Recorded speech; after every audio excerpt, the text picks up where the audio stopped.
Oke, jadi kalau emergency fund itu memang dana yang kita alokasikan khusus ya, dan itu tidak boleh dipakai kecuali dalam kondisi yang memang emergency atau darurat.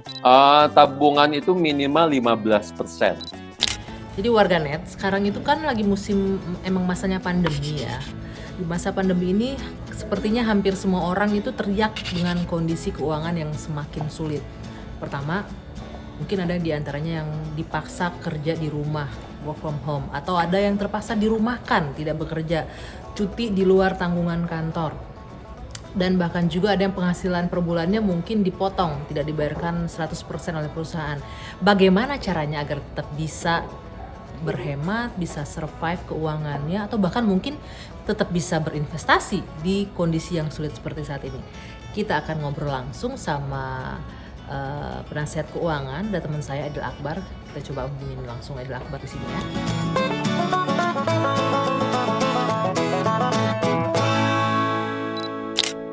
Ini udah masuk Aidil Akbar. Ya, warganet sudah bergabung bersama kita Aidil Akbar, penasihat keuangan. Tepuk tangan dulu dong. Tepuk tangan dulu dong semuanya itu. Ada supporter di sini nih Mas. Oke. Aidil Akbar, sekarang kita lagi pandemi corona, banyak di antara pekerja atau karyawan yang dirumahkan. Bahkan ada yang tidak terima full gaji dari perusahaan.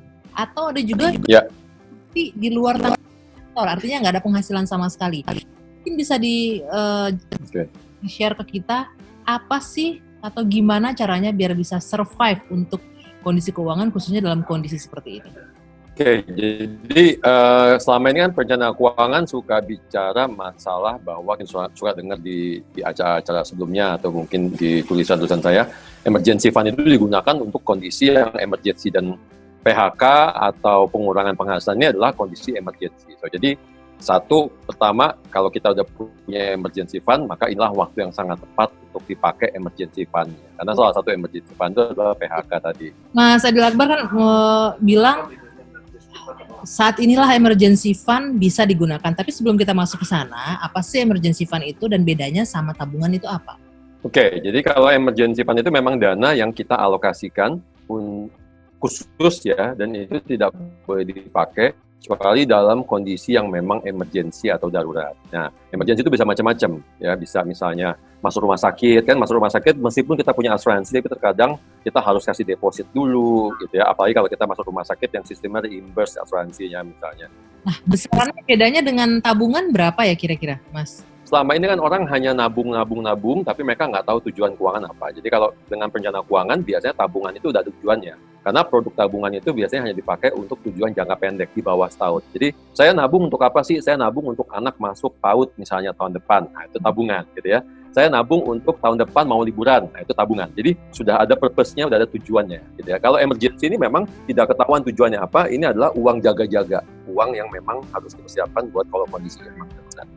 Oke, tapi ada juga nih orang yang nabung tapi emang nggak punya planning liburan, belum punya planning anak sekolah, itu gimana? Maksudnya tabungan atau tetap emergency fund?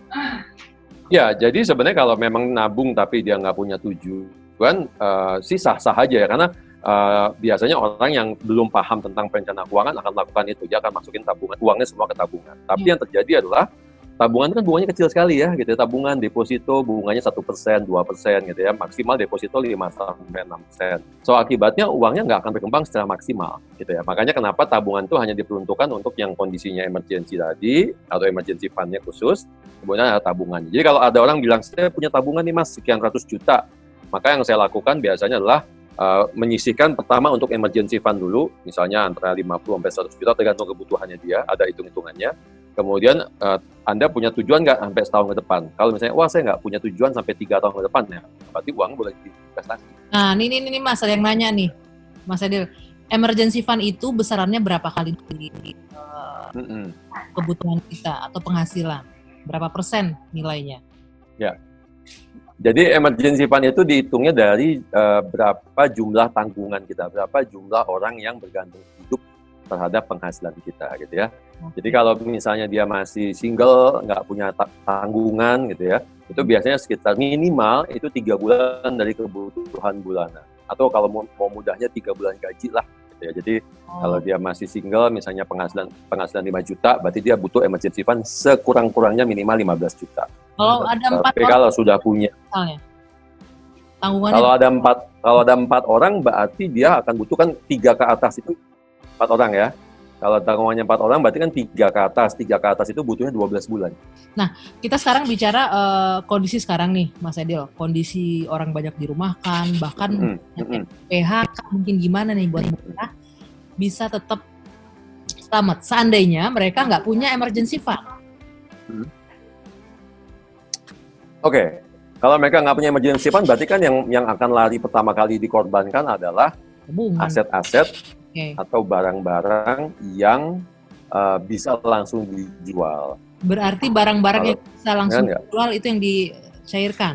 Betul, jadi barang-barang yang liquid ya, barang-barang yang liquid itu bisa macam-macam, bisa misalnya perhiasan gitu ya, kemudian sesimpel laptop dan HP, kalau HP-nya 25 juta kan lumayan kalau dijual ya. Kemudian laptop juga sama, ada orang yang pakai laptop yang 30 juta, ya kalau memang emergency biasanya itu yang dilepas. Kemudian kendaraan bermotor ya, motor, mobil, itu adalah aset-aset yang bisa langsung dijual ketika harganya turun sedikit di bawah harga pasaran, biasanya nggak terlalu sulit untuk dijual, dan itu adalah barang-barang yang akan dikorbankan terlebih dahulu. Nah, Mas Adil, kalau dia tidak punya. Oke. Nah, tapi ada kondisi di mana semua udah dijual, akhirnya itu aset yang liquid habis bis, jadi nggak ada lagi bisa buat keberlangsungan hidup sehari-hari. Solusinya gimana? Langsung masuk ke tabungan? Sebelum jual aset ya. Jadi kalau emergency fund udah nggak ada nih. Sebelum dia jual aset, larinya ke tabungan dulu. Tabungan, ya kan. Kemudian tabungan investasi, ya kan. Baru aset dijual. Aset itu terakhir justru sebenarnya dijualnya. Gitu ya. Jadi kalau ada tabungan, kita sebutnya mantap ya, makan tabungan gitu ya. Terus kemudian jadi urutannya adalah nomor 1 emergency fund dulu. Setelah emergency fund terpakai, baru kita masuk ke tabungan. Setelah tabungan terpakai, baru kita masuk ke investasi. Setelah investasi terpakai, baru kita masuk ke aset-aset. Jadi urutannya seperti itu. Jadi dari mulai dana yang paling liquid dulu, yang kepakai, baru masuk ke investasi, baru masuk ke penjualan aset. Kalau memang sampai ke sana ya. Tapi dalam masa tersebut kan ada waktu untuk kita mulai cari pekerjaan baru. Di saat yang bersamaan biasanya untuk cari pekerjaan baru caranya adalah kita harus meningkatkan skill dulu, nambah keterampilan baru misalnya gitu ya. Nah, itu dalam masa mencari pekerjaan baru, kita bisa ngambil tuh course atau training online yang bisa menambah skill kita, sehingga kalau nanti kita coba diterima di pekerjaan baru, kita udah nambah keterampilan baru. Oke, tapi pada faktanya kan kondisi seperti ini kadang-kadang orang nggak punya tabungan, nggak punya investasi, nggak sedikit juga yang nggak punya aset banyak. Jadi mau nggak mau ngutang kiri kanan. Itu bisa bagian dari solusi juga nggak sih? Pasti banyak yang menghadapi masalah seperti ini di luar sana. Ya, ngutang itu pilihan terakhir ya. Utang itu pilihan terakhir ketika udah nggak punya aset lagi gitu ya, atau ketika semua aset udah habis kecuali rumah tinggal. Tapi sebenarnya kita bisa ngutang dengan menggunakan rumah tinggal kita, rumah tinggal kita bisa kita refinancing gitu ya. Aset pun juga sama sih sebenarnya, kayak misalnya motor atau mobil tuh bisa kita tarik pinjaman dengan jaminan aset motor dan mobil tadi ya, melalui multi finance gitu ya. Atau bisa kita gadaikan kalau memang mau ya. Cuma permasalahannya adalah kan utang ini kan harus dibayar. Jadi ketika belum ada penghasilan kemudian berutang, terus bulan depan bayarnya gimana? Pasti itu udah mulai gali lubang tutup lubang tuh gitu. Makanya sebelum masuk ke bukan solusi. Jadi utang itu adalah pilihan terakhir. Tapi sebelum mencapai hutang tadi kita udah mulai melakukan tadi tahapan-tahapan. Makanya kenapa ada emergency fund dan tabungan ini kan sebenarnya untuk kita punya waktu berpikir jernih gitu ya. Bersiap, bikin CV lagi yang baru, kemudian cari pekerjaan baru. Tapi sebelum cari pekerjaan baru, kita nambah skill tadi gitu. Sekarang kan yang paling banyak dicari adalah skill-skill yang berhubungan dengan internet base, online base ya. Jadi tambahlah skill-skill yang seperti itu, keterampilan seperti itu, supaya nanti pas kita melamar pekerjaan baru kita udah punya tambahan skill. Oke, nah sekarang nih ada yang nanya tadi nih, bentuknya emergency fund itu apa sih Mas Edil? Tabungan kah atau barang berharga? Ya, emergency fund itu harus nomor 1 dia liquid. ya, liquid, kemudian dia mudah diakses dan cepat diakses. So jadi berarti produknya adalah tabungan, produk perbankan ya, tabungan, deposito, kemudian bisa juga menggunakan emas ya, emas batangan, emas kepingan. Kemudian kalau pun mau masuk ke produk investasi bisa ke reksadana pasar uang, tapi porsinya nggak terlalu besar biasanya. Porsi terbesar tuh biasanya cash. Oke, kita next ke bagian akhir ya. Ini soal, nah mungkin nggak di masa pandemi ini, di masa yang serba susah, udah menggunakan emergency fund, tabungan atau yang lain-lain, tapi tetap berpikiran untuk bisa investasi mungkin? Atau sama sekali tidak memungkinkan? Enggak. Jadi kalau dalam kondisi memang emergency sekarang, namanya emergency ya. Kalau udah emergency, udah nggak kepikiran lagi namanya investasi gitu ya. Sekarang Anggi deh, bayangin Anggi anaknya, ini yang sampai kejadian ya, anaknya masuk rumah sakit gitu. Emang masih mau mikirin investasi gitu. Nggak akan mungkin. Ya kan? Cara jadi nggak akan kepikiran untuk investasi ya. Mindset kita juga kondisinya adalah kondisi survival mode kan. Jadi kondisinya adalah bagaimana lupakan dulu investasi. Kecuali kondisi sudah membaik gitu ya, sudah kerja lagi dan sebagainya. Pun kalau udah sampai kerja lagi juga kita harus mengembalikan kan. Emergency fund-nya udah kepakai, kita harus cicil ulang lagi supaya uang itu balik lagi ke porsinya, supaya kalau nanti ada kejadian buruk lagi, kita udah punya emergency fund yang kondisinya full, yang bisa disiap dipakai. Terakhir nih, kalau nabung itu sebenarnya besarannya berapa sih dari penghasilan? Let's say nih, misal penghasilannya 1 juta, nabungnya berapa persen?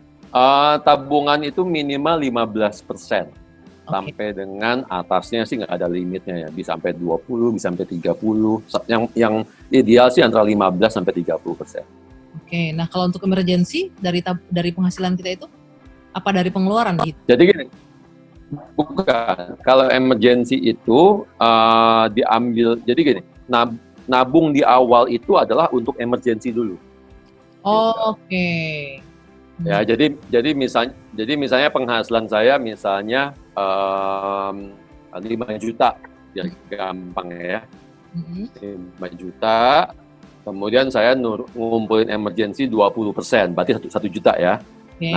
Nah, saya butuh emergency fund-nya misalnya 15 juta, misalnya, kan 3 bulan kan. Berarti selama 15 bulan pertama, uang saya yang 1 juta itu masuk ke rekening emergency fund tadi. Oke. Ya kan? Nah, setelah udah selesai emergency fund 15 juta terkumpul, baru uang yang 1 juta saya boleh dipakai untuk yang lain. Apakah buat tabungan liburan, apakah buat tabungan misalnya kalau yang single mau menikah, buat tabungan buat pernikahan, atau buat DP beli kendaraan, DP beli rumah, itu. Jadi emergency fund itu harus ada tersedia sebelum dia mulai berinvestasi. Mas Adil, banyak yang dikeluhkan nih oleh ibu-ibu.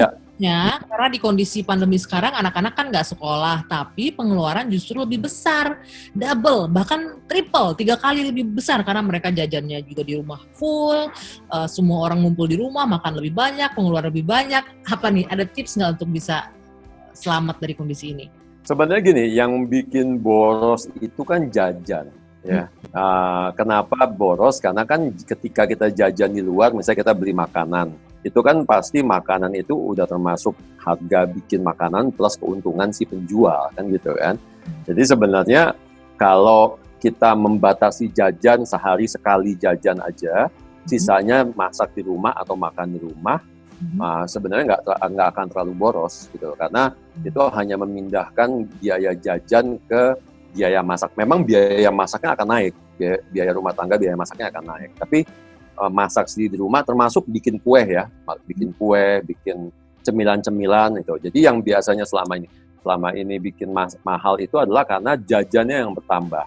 Oke, warga mudah-mudahan apa yang kita perbincangkan tadi bisa bermanfaat untuk Anda semua, karena memang nggak sedikit yang pasti merasakan kondisi sulitnya bagaimana memanage keuangan di kondisi saat ini.